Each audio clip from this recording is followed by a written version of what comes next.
Welcome to Astrology Talk, two professional astrologers discussing the month ahead. That's me, Christina Rodenbeck, and my friend and colleague, Sally Kirkman.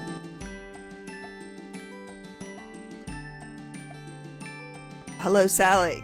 Hello, Christina. How are you? I'm very well, actually. Really well. I've had a great month, great Cancer season. It's been fantastic. And in true Cancer style, I've been spending a lot of time with family. And I visited my niece with my daughter in Lisbon, which was lovely. So I had some time out. And then I went on retreat and had another kind of family experience, being with people who feel like family. So yeah, I feel very kind of nurtured and nourished and loved and cared for, which I think is kind of Sally. which I think is the ideal way to spend Cancer season, isn't it? Yeah. How about you? Well, I was going to say Cancer is a tribal sign, isn't it? So It when is you tribal. say you went on a retreat with people who are like you, that's your tribe. You were with your tribe, which is always quite a good feeling, isn't it? When you're with your tribe. I had a couple of tribal gatherings too. I went to the Magical Women's Conference in Birmingham, which was really fun and full of magical women. And I had a family reunion as well, which was fascinating. You know, it's always interesting to see the very, very extended family, including the Australians and etc., and see what is alike and what is not alike. What is aligned and what is not aligned, what is followed through, and how we connect and how we actually don't connect, and how different we are. Yeah. Very interesting and Nice. and fun. And obviously the thing that I'm really interested in is the fact that but also the election, which of course we predicted correctly. Yes, we did. No-brainer astrology, as we were thinking at the time. So we did mention it in both the previous podcast and the one before that it was clearly going to be a change of government because, Sally, why do we know it with such certainty? Well, it's been the year of the Jupiter-Uranus conjunction, which happens approximately every 13 years. And here in the UK, there's always it's a big shift. It's a big change in government. So it's basically opposites is what you get. Yeah. So it was 1997, 2010, last time we had that conjunction, boom, boom, and the government changed. Yeah. Completely. And it has again. And also that it changed completely and in a quite sort of radical way. And this is going to be a radical government, despite what other people may think. I think there are going to be some radical changes, partly because our new prime minister has a Sun-Pluto conjunction in Virgo, which is ruthless and also gets stuff done. And also I found it completely fascinating that his whole acceptance speech, or whatever it's called, when he knew he'd won and he stood outside Downing Street and he said, this is about public service. And he used that word service or servant several times during that speech. And of course, he's a Virgo, and this is the sign of service. So he means it. And I've been very excited by the appointments he's made. What do you think? Because I was on retreat when it all happened. So it was kind of in the background for me. So I'm kind of catching up with what's going on. I mean, what I did notice as well is that we had this, the new moon in Cancer fell on the 5th of July, sort of on the back of the election, which was the 4th of July. And I did think as well, because Cancer is it's not just sort of family, it's the tribe, it's the clan, it's often the country as well.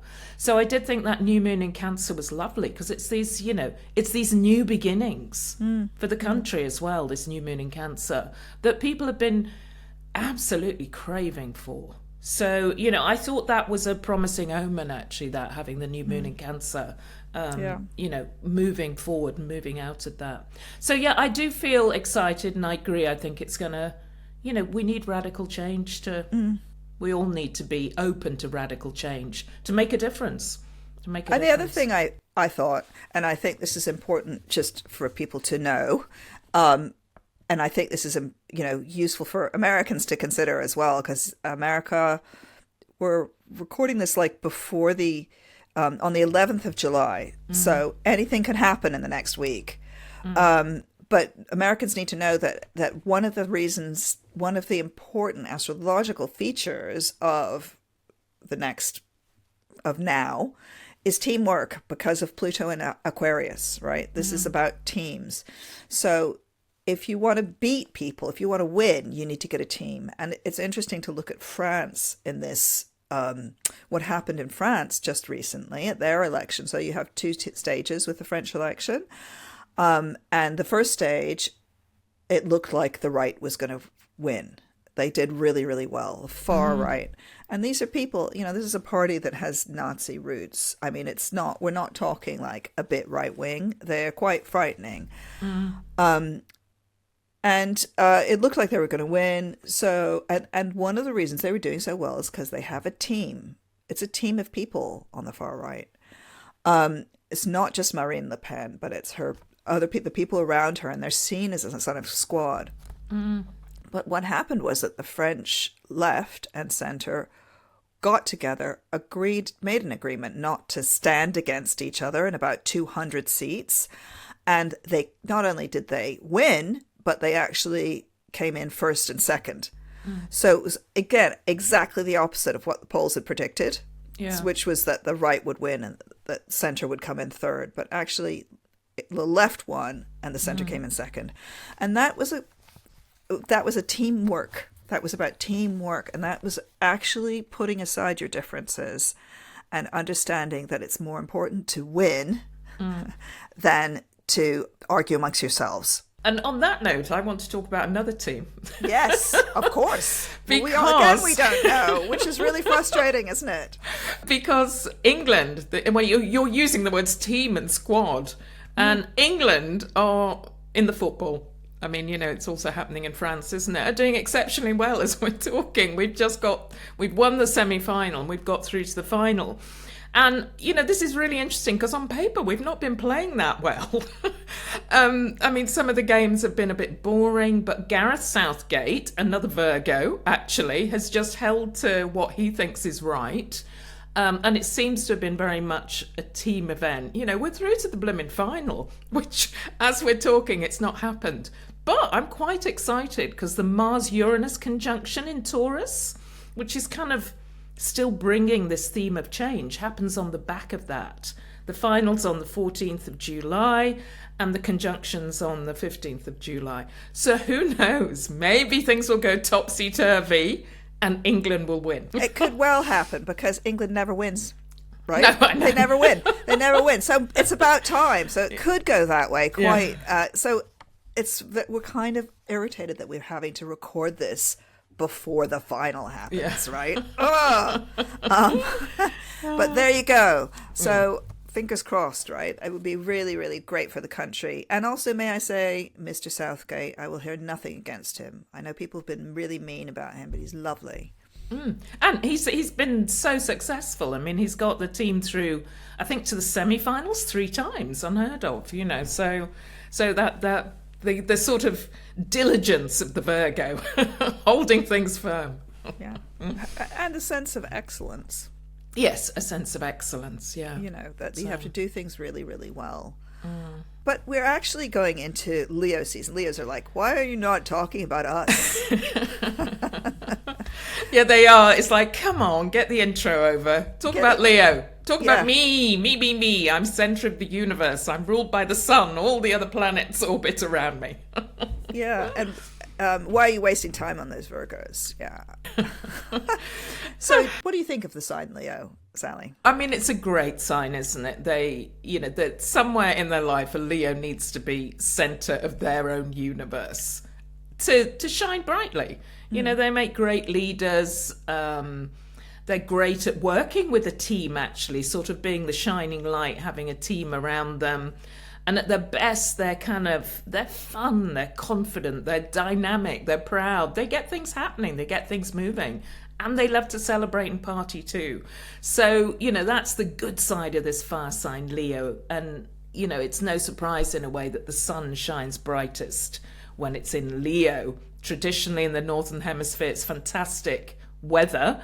In some places around the world, the weather's going crazy, isn't it? I mean, we've got a real heat and fire going on. Not so much here in the UK, although it is sunny as we're recording this. So let's see if Leo season brings more sunshine. Yeah, Leo. Yeah, ruled by the star at the center of our solar system. Yes. So they are a star. Quite a few Leos I know are having a little bit of a recalibration, or they're not feeling very well right now. And I do want to say that you guys, my dear Leos, you are going to have Pluto in the opposite sign for the next 20 years. So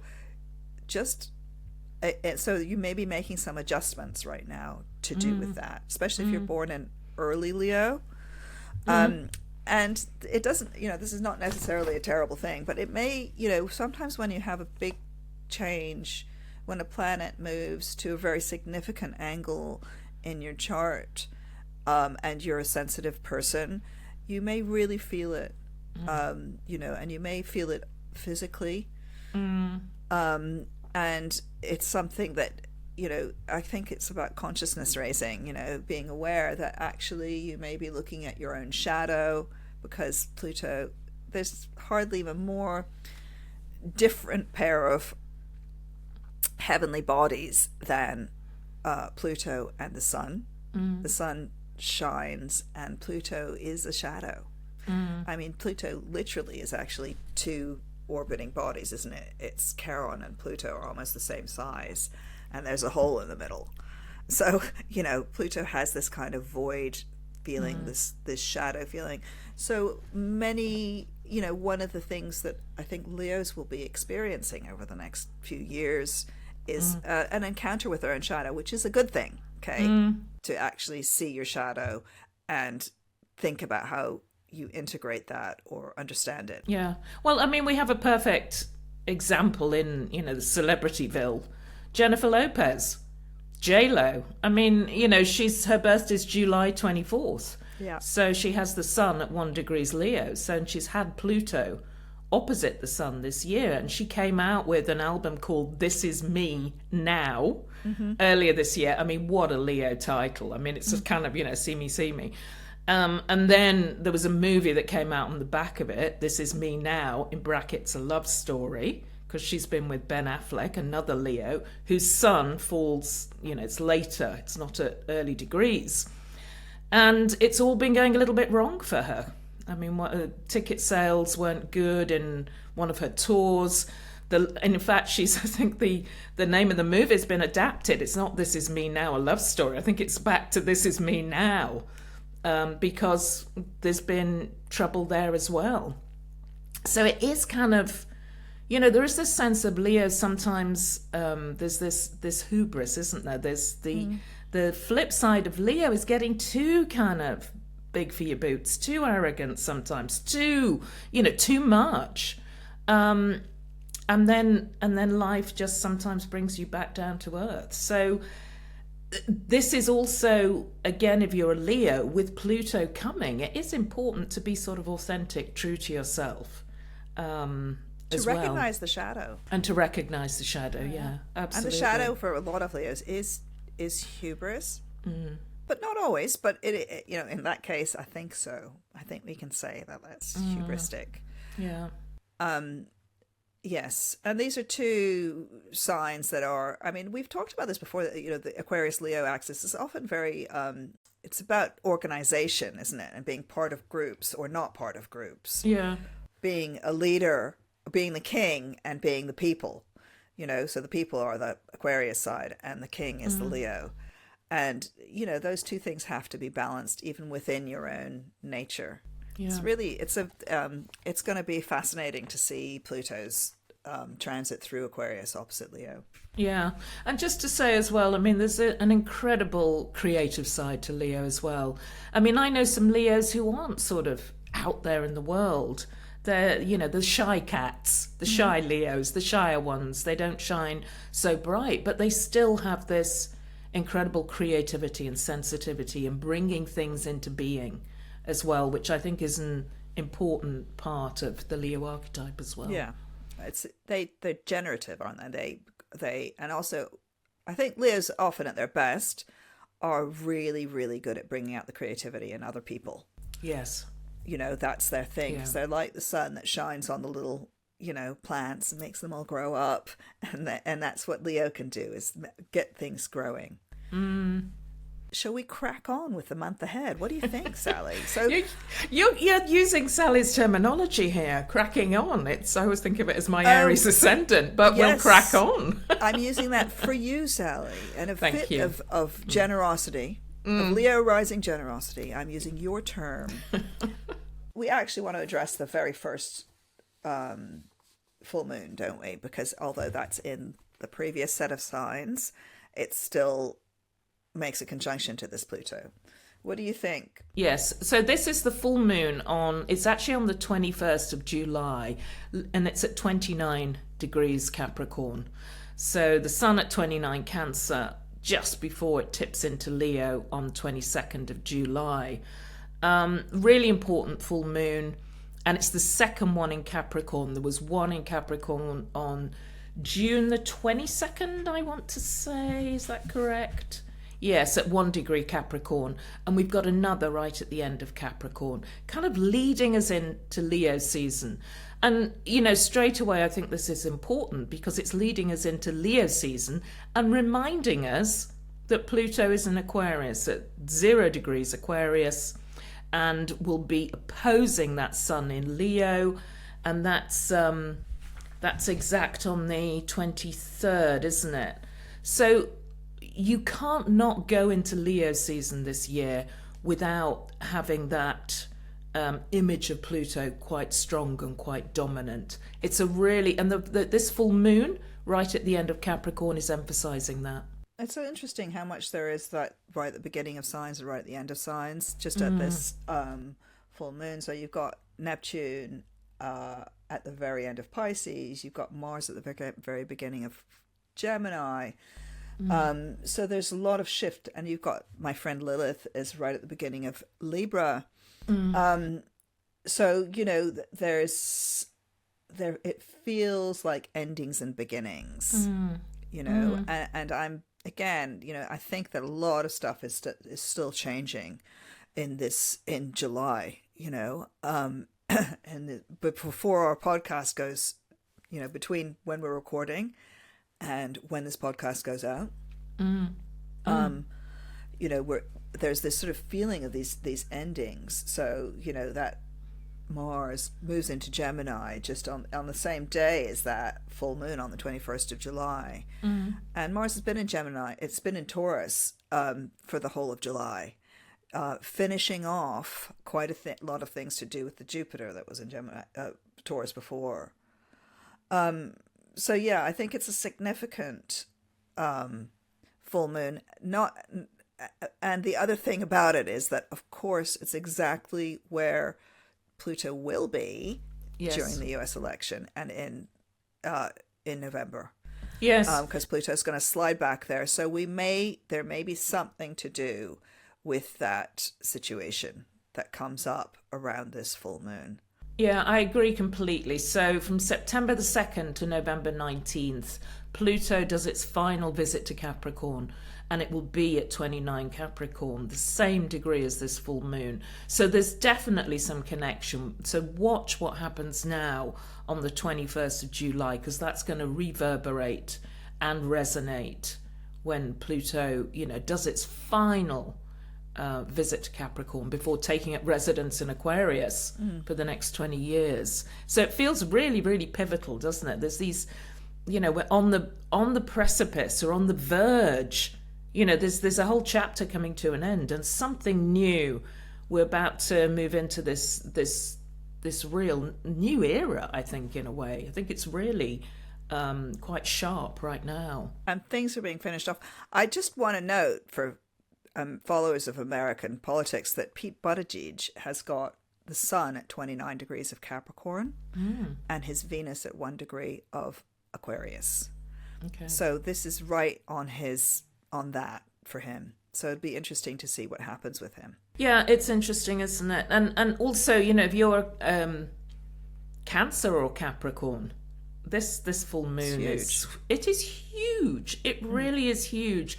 What are you bringing to an end? It could be something around a relationship, a partnership, or it could be something around your identity, how you see yourself or how you want to be seen as well. It may be, there may be a theme perhaps for Cancer in particular on this full moon of stepping out from the shadows, of not wanting to be hidden, but really coming forward and stepping out. So it's powerful and pivotal for those two signs in particular. Yeah, and actually really for Aquarius and Leo too, because Yes. it's beginning it's the same themes really. But for Leos it may be, and I feel that for Cancer Capricorn it's the ending of something. It's the culmination of something. And this may be that, the culmination may be something great, like you get married, so but for Leo and for Aquarius it's the beginning of something. You're starting out this like that you have to finish some stuff off around this full moon, like there's some culmination. It's like even you might get your degree, because I think there are quite a lot of graduation ceremonies actually. You might get your degree and then you move on to the next thing. In fact, I know, thinking about it, my daughter is having her graduation ceremony on the 24th, which is just after this. Yeah. And she has Cancer rising, interestingly enough. So that's an ending. When we're talking about this, you can't have a beginning without some kind of ending, can exactly. you? A new beginning leaves something behind, or it closes the door on something, or, there's a new chapter. So there's an old chapter as well. I mean, they go hand in hand, one with the other. But it's a kind of, there's a boldness around. I mean, it could be quite a challenging full moon because of Pluto. I mean, there could be some grief or loss around for some people too. But there is, this Pluto does kind of give you a bit of turbo power, a bit of force to crack through things, to see the light in the crack, what's broken, and you get this light opening up and you surge through. So you can use that, the Pluto energy well. Particularly I'm thinking, for Taurus, because Pluto's in your career sector, are you being called forth to step into a position of power that's quite intimidating, or really there's a big breath that's needed to do it, to take that leap. And also the this moon has got help from Neptune. Yes. I mean, it's very, very nicely angled to the Neptune, which makes a beautiful trine to the sun on that day and a beautiful sextile to the moon. So it's like there's glamorous support, So if you're like a Taurus, for example, and you have to go to an award ceremony, you're on the red carpet, it's going to go really well. You're going to look really glamorous. You're going to carry the whole thing. So there's some magic, which is what Neptune often brings, is that ineffable magic sprinkled onto this. Yeah, and I was going to say for Pisces, it's interesting with what you're saying, because Cancer is the children's sector. Yeah. And you've got this child who's about to graduate as well. Yeah. So for Pisces, there's this compassion and connection with your child and what's happening in her life too. She's going to look really, really cute in that mortarboard. And there'll be lots of pictures, Neptune, lots of get the photography, get the images there as well. Yeah, so I mean, I guess we should move on. But just one last thought was also that I love the way that this full moon connects to Uranus as well as Neptune. So it's all these planets are working together. So it's about change, which again fits in with, the recent political upheavals here, which, their slogan was just change. Yeah. Which, of course, is the Uranus-Mars conjunction, that we've just had. We come out of that. We come out of the Uranus-Mars conjunction in mid-July, and then we have this beautiful full moon, which clicks right into that Uranian change and a beautiful, smooth... it's beautiful and smooth, and it's about teamwork, because just to get more technical again, it's like because Uranus is the ruling planet of Aquarius, it rules that Pluto. So so go with the change. That is the message, I think, of the whole coming month, is go with the change. Yeah, and radical change like we're talking about. And this, I think it's worth noting that, the modern planets, Uranus, Neptune and Pluto, they are all going to be working together. We can see it now.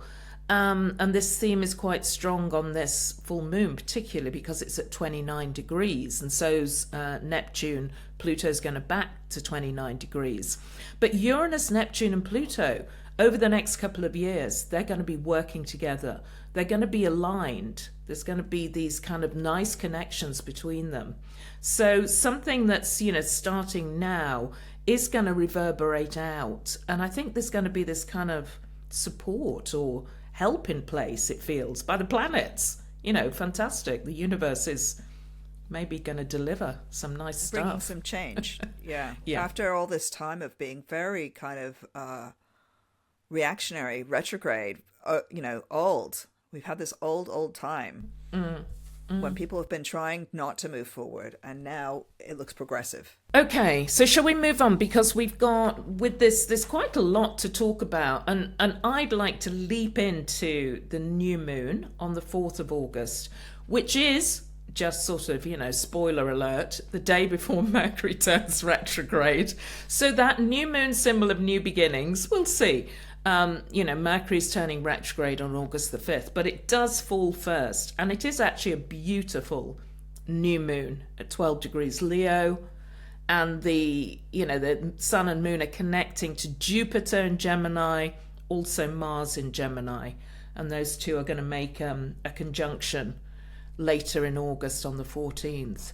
So, looking at that, I thought, oh, God, that's a lovely new moon. It feels kind of quite celebratory. It feels quite social, good for events, getting together with other people, good for connections, communications too. What are your thoughts on this new moon? Yeah, I like it. I do think, again, it's interesting that it is just before that Mercury retrograde. So I think that, like I often think with new moons, I think it may be a time for like dropping some stuff. Getting rid of some stuff, because actually when we get into that Mercury retrograde, obviously this is, it starts off in Virgo and then it goes back into Leo, the retrograde. And it's going to be about reshuffling some area of your life, and rethinking what you're doing and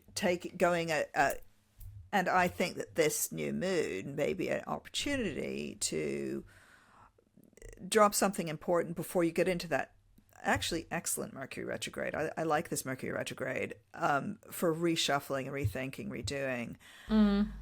I'm just trying to think, was the Venus retrograde in Leo, was that last summer? Yes, I think it was, wasn't it? It was 2023. Yeah. It was. There's all these, and there's a Mars retrograde in Leo. Is that coming later? Yeah. This year. So Leo is getting a lot of retrograde energy, isn't it? Yeah. And I think that's important. Reviewing, reassessing, going back over stuff, not charging forward.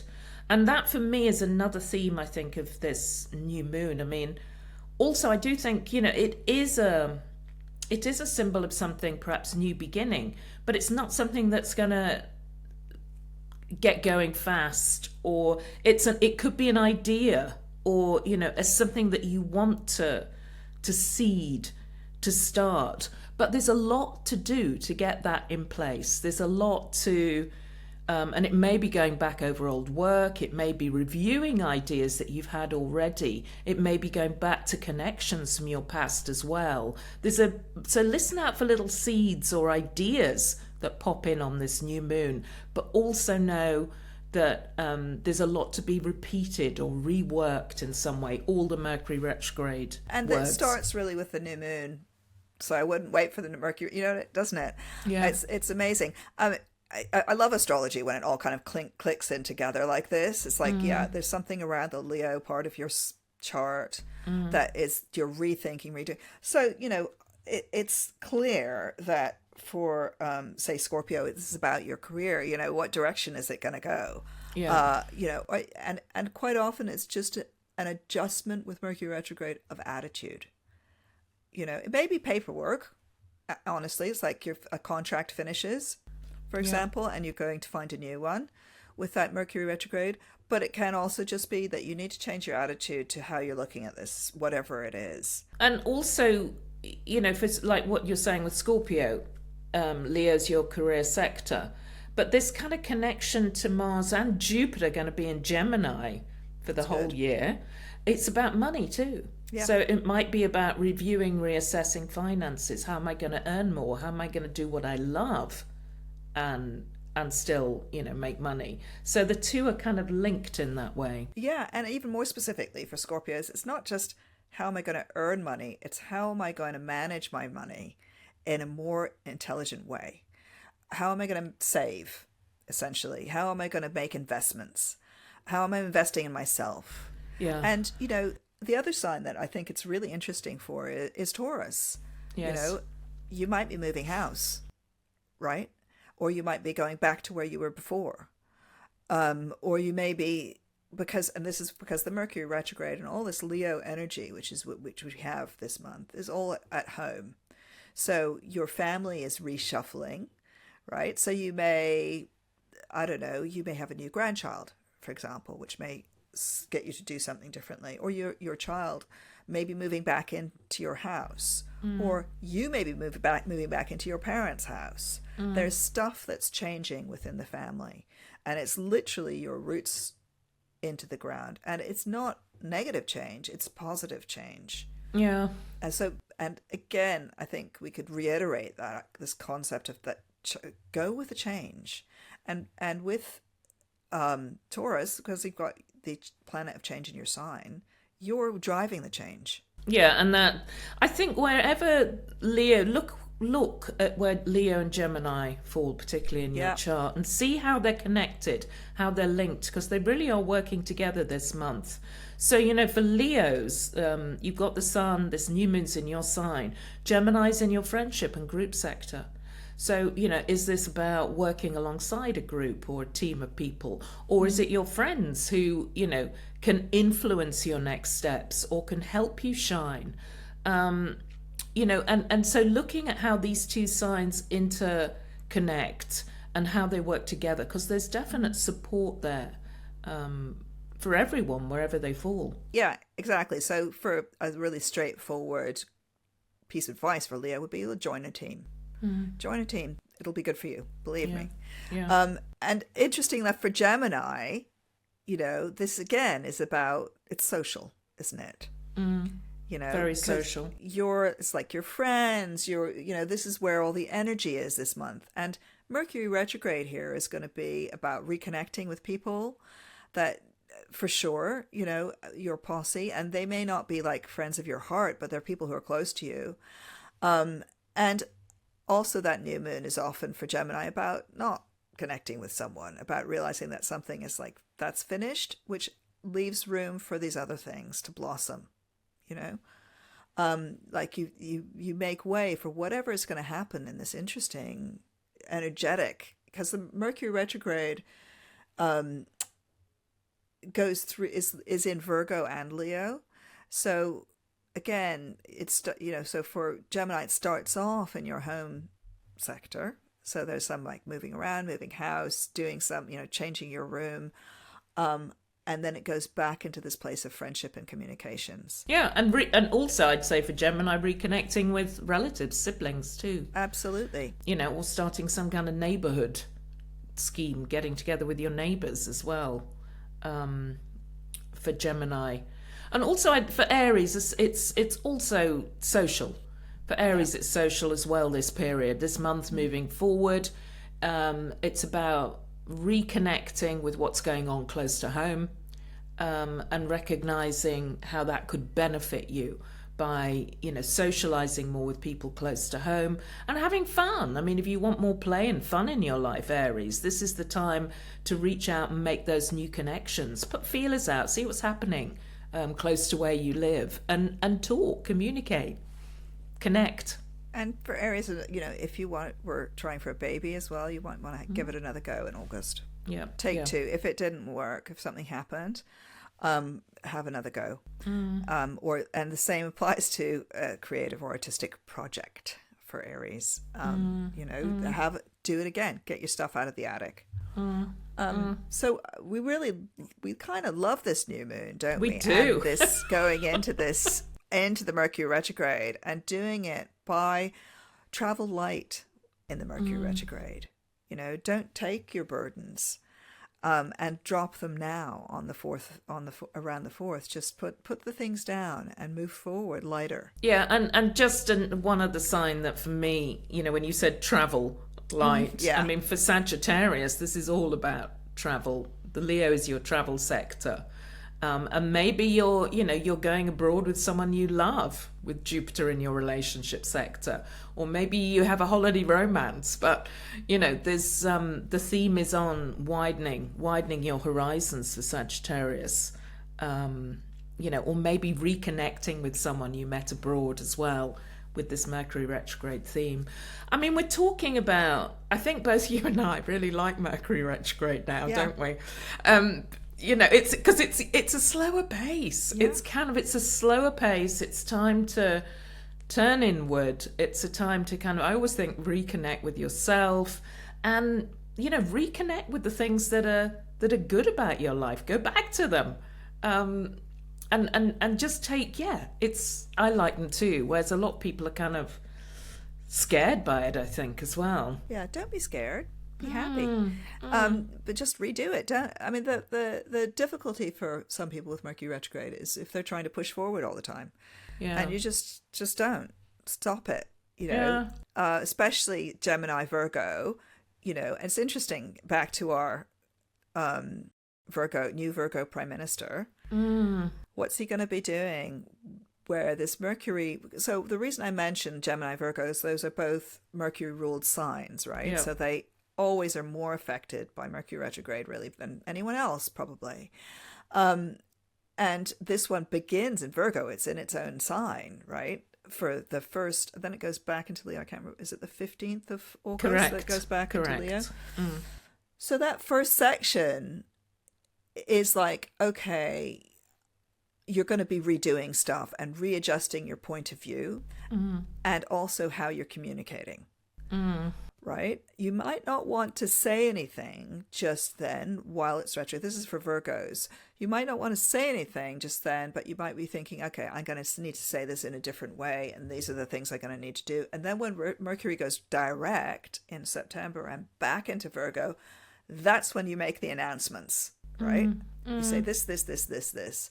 So this August is an opportunity to be doing a lot of rethinking and investigation, because that's the other thing that Mercury retrograde is brilliant for, is finding stuff out. Yeah, it is. It's the information planet, isn't it? Yeah. Let's get, and you dig deep. Yeah. You kind of go underground almost to find things out with Mercury retrograde. And Mercury retrograde in Virgo, look at the details. You find out the details. Then Mercury retrograde in Leo is a completely different thing. We're going from the servant to the master, aren't we?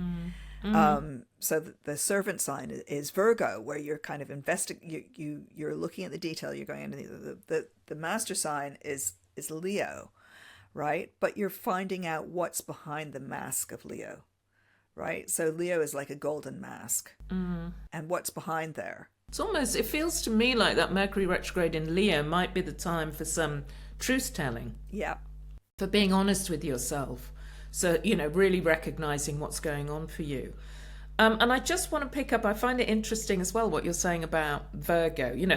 I hope our Prime Minister's doing a lot of research and preparation and going through things. But also I find it interesting that, there's a real, you can see the sort of difference between the private life, perhaps, which is the Leo, and the public life, Gemini. So you're going to have this, you're going to be out in public, Virgo, more. You're going to be, you're going to be seen with everything going on in Gemini, your career sector. That's where there's opportunity, and you need to be a certain way and present. But behind the scenes, you need to keep your perhaps private life to yourself and look after that, tend to that as well. There's this sort of dichotomy between the two almost, or working well with both and seeing the difference between them. Yeah, it's interesting, isn't it? Because, of course, he's moved into 10 Downing Street with his family. I mean, one of the fascinating things about politics in this country is that when someone wins an election, they're out within 24, it changes in 24 hours. So the old guy has to leave and the new guy comes in. And this is because of basically we have a civil service that's always there. And it's just this top layer that's just taken out. And so, on the same day that the results come in, they're gone. Rishi Sunak went, which is interesting Taurus thing, isn't it? Just to mention that he's a Taurus, and of course that's the change. He's got Uranus in his sign. He went up, really surprisingly, and then he's gone. Yeah. Yeah, on his Uranus half return, wasn't it? I mean, we talked about his chart in the Taurus podcast earlier this year, so. And he made that announcement for the election, like when he had a whole bunch of stuff in Taurus. It was the best moment for him to make the announcement for him. For him personally. For him personally. So, he's probably done the right thing. And just one more point for those Virgos, just remember you've got Jupiter on your career sector this year until next May. So you can get stuff done. You have this power behind you of this optimistic power, so you go with it right now. I just also want to say about Libra as well. It's quite an interesting Mercury retrograde for Libra, because it does take you very internally at first with that Mercury in retrograde, but Jupiter and Gemini is calling you out into the world. It's calling you out to think, what next? Do I want to study, learn something new, or do I want to see the world? Do I want to take myself abroad in some shape or form, whether you're volunteering or holidaying, sabbaticaling or whatever. Just made that up, sabbaticaling. So it is a time to really look at yourself and take time out to think about what next. Do the preparation for it, turn inwards and feel what's right for you, so you can then make the most of this Jupiter and Gemini in the sector of your chart that's pulling you out into the world. And, for Capricorn, it's also quite interesting, isn't it? Because it kind of focuses in on Capricorn. So there's basically there's a really nice aspect between Leo and Gemini, which points down to Capricorn. And that's, whatever that is, I mean, it may be, it depends, where these where it falls in your sign. But it seems to me that you're at a point of maybe a bit more freedom for Capricorn, actually, because you've had this Pluto driving you forward for years and years and years. And actually things are kind of opening up for Capricorn. You're maybe presented with an important choice during this August. And it's up to you which way you go, but you may have an important choice to make, or a multiplicity of choices, indeed. And I think you'll know which way to go, and I would definitely use this Mercury retrograde again for actually sorting through the options. Yeah, interesting. I mean, just to say, the Mercury retrograde runs from August the 5th to August the 29th, so really it is the whole... It's the whole of August. It only turns direct once the sun moves into Virgo. And do notice this shift on the 14th, 15th. That's when Mercury retrogrades back into Leo. And also that's the date, the 14th is the date of the Mars-Jupiter conjunction in Gemini. So kind of what you're preparing or working on, getting the facts, that could be when something shifts as well. On those dates. But then also we've got another full moon to talk about, haven't we, Christina? Because there's a full moon on August the 19th, which falls at 27 degrees Aquarius. So I think we should take a look at that as well. And August the 19th is there's a lot of power on this date. There's a lot happening.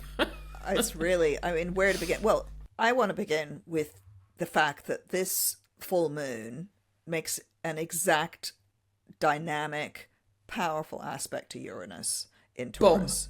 Boom. Boom. Yeah, exactly. And I mean, who's that? That's important for everyone. I've got to say, Scorpios, oh my goodness, that could be something quite big in terms of relationship for Scorpio. But it's like, it feels like a culmination and things taking off. Again, not necessarily in a bad way, in a good way, but also, the Mercury retrograde is heavily involved with this.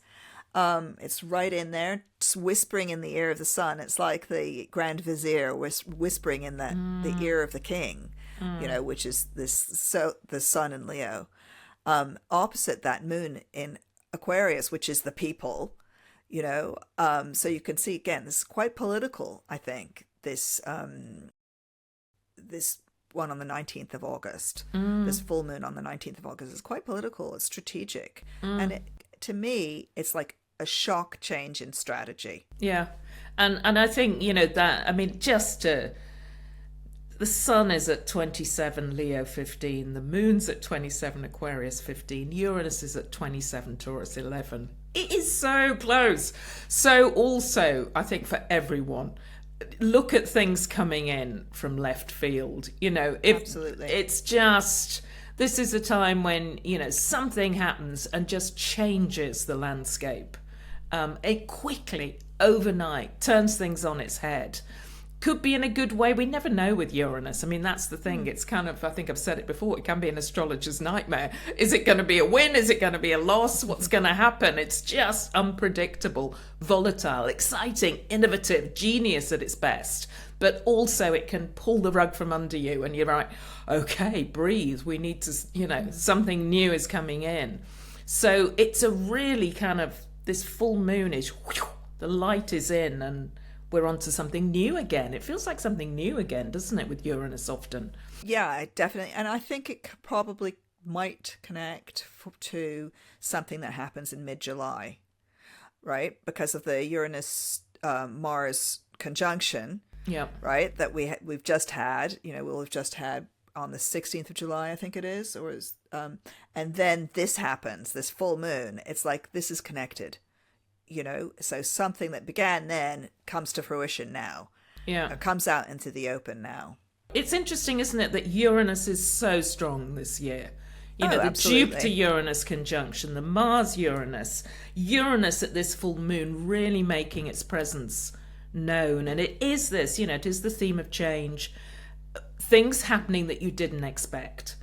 Like sometimes the opposite happening, like we're talking about. And I would say, just to note that this is in Taurus, which is the sign most associated with planet Earth, basically. So I would expect, but I have to say that it's dumb to be predicting kind of climate things, because you don't have to be an astrologer to do that. No, you There's don't. problems with the planet. But there may be some bigger event, like I would guess a big fire or something like that with this full moon. It's getting everybody's notice, isn't it, this full moon? Yeah. It's getting the notice. I mean, you will find the universe is talking to you.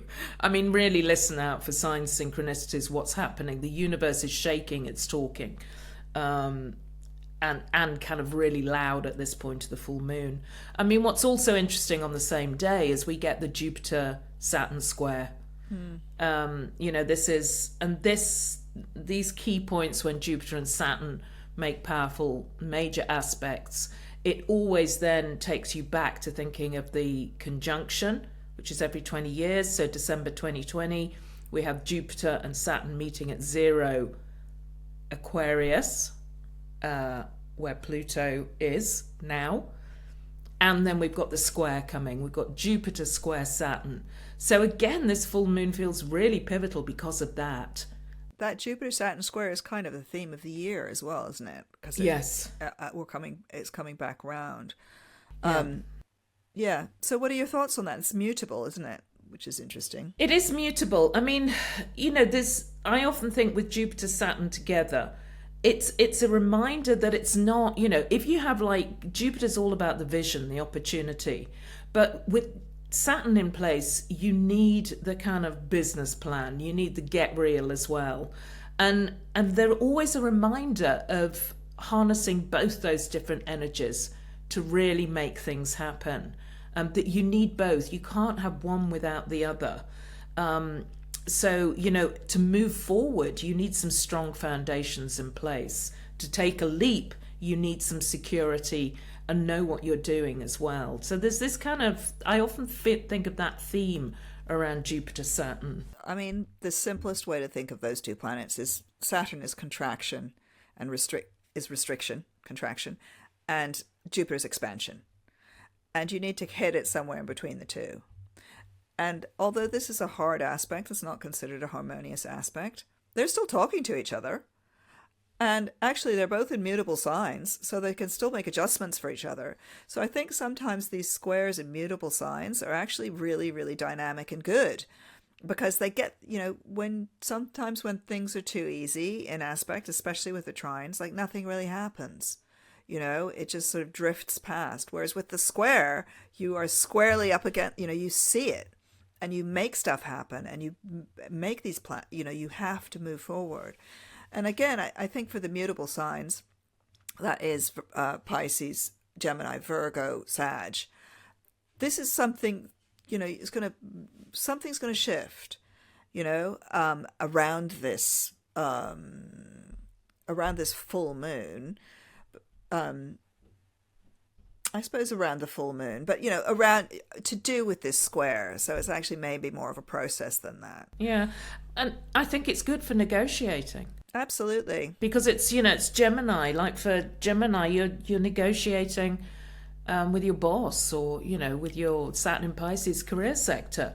So it's a time to negotiate, to work things out together. Mars in Gemini is there as well, giving everything a bit of power. Speak up, ask for what you want. How can you sort of work things out together? I mean, I think this is a key theme of this square. I quite like it, as a square. I think also, in a way, it's good for negotiating, and it's also good for enough with the talk. Let's get the job done. Mm-hmm. Let's start actually moving forward with this, and that's what this dynamic square does. Is it forces things forward, and the Saturn in Pisces is a kind of priest-like figure. These are both wisdom planets, right? Jupiter and Saturn are about wisdom. What kind of wisdom, is the Saturnian wisdom is like looking it up in a book. It's the rules, right? And Jupiterian wisdom is different from that. It's about compassion, and but those two have to work together in the world. One is not better than the other. They're both valuable, and Jupiter in Gemini loves information. It's gathering information. That's what Jupiter in Gemini is doing. It's on an information gathering mission for the whole of this year. And all of that information is really useful when you put it together with rules and compassion, which is also a Piscean feature. So you have compassionate rules that come in with that Saturn in Pisces. And it's a matter of getting those two to work together. And if you ignore these planets or think that you can just sort of scoot around them, you can't, wherever they're falling in your chart. So, for example, if you have Pisces rising or Pisces, you have got to be playing by the rules at the moment. Yeah. And also, I would say, I don't want to say imposing them, because that sounds a bit brutal for a Pisces, but actually putting some rules in place. Having some structure. You need to be putting structures in place if you're a Pisces. And boundaries. Let's use the word boundaries, because Pisces can be boundless. So it is about, kind of laying down the law a bit to benefit you, isn't it? Boundless and unstructured. I mean, speaking as a Pisces, the real problem for Pisces is like we're floating in space. We have no thing. So the core you have to reassert your core. And the same works for like Virgo. You need some rules to do with your relationships. Yeah, get rules in place. It is, and talk things through. Sit down and work things out together. Very much a theme of this. For Sagittarius, this is also about relationships, as well with the Mars-Jupiter It's it's quite a wild day, this full moon altogether, because also it's the Sun Mercury Cazimi moment when, Mercury is really in the light of the Sun as well. They're side by side. I mean, it happens right at the beginning of 19th of August in GMT UK time. But that is often, I often think of that Cazimi moment when the Sun Mercury come together as incredibly intuitive. There's insight, or you hear something that helps you make sense of an issue, or helps you move forward. So it is really listening in, deepening your intuition during this. It's a moment of clarity, isn't it? And I mean, maybe especially for our Leo friends who are having quite such an interesting time. Yeah. The other thing that's happening on this day, as you say, it's a wild day. There's so much. It's just that square between Venus, Jupiter, and so there's a Jupiter-Mars conjunction pretty much still ongoing in Gemini, and it's being squared by Venus in Virgo. And again, it's dynamic. It's a square, and she makes an opposition to Saturn at the same time. So these planets are all like working together. So that's Venus, Saturn, Jupiter, and Mars are all in conversation, and it may be quite a heated conversation about something. Yes, it may. Yeah, it may, right? But it is constructive. Yeah. Because Saturn is involved. Yeah. And I also think that, if you're the type of person who tries to avoid things, you can't avoid things on this full moon. Things are going to come out into the light. There's things shining bright here, and you've got to deal with what's going on. You can't keep trying to paper over the cracks. The light is coming through, and it says, okay, now is the time to deal with this situation, to work together to try and get things resolved, to decide your next steps. And particularly for these mutable star signs, as you were saying, but that could be a theme for everyone in your life during this full moon.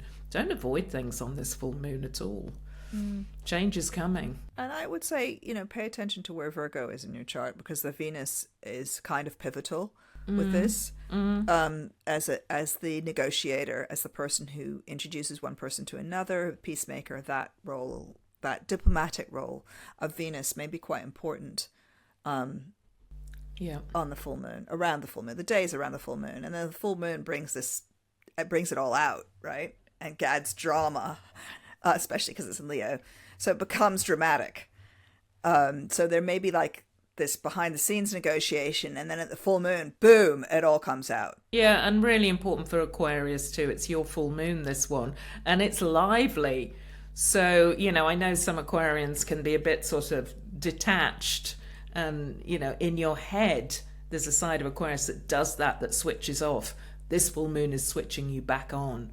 And it may be someone coming into your life, a partner, third party, another voice that comes in and says, okay, pay attention. Where you wanting to kind of live life fully dynamically. It's exciting stuff, I feel. Yeah, I mean, all those Aquarians are going to say, right, I'm moving to Japan, or I'm going to, I'm selling everything, and I'm going to go live in a caravan. That may happen on the full moon. That may happen, or we're going to start a family. Didn't think I'd say it, but it's happening. Yeah, exactly. Sorry. Yeah, it's all changed. I've changed my mind. What an exciting month. Yeah, really. Wow.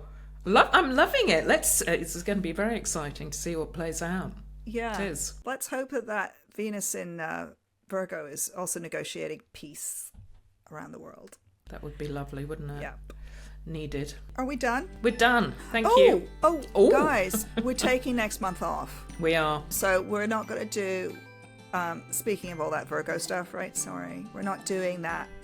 We'll do a double the following month, maybe. But we have to take August off for various reasons. So we will see you in September. Yeah. See you then. Look forward to it. Have a good Mercury retrograde. Bye. Bye.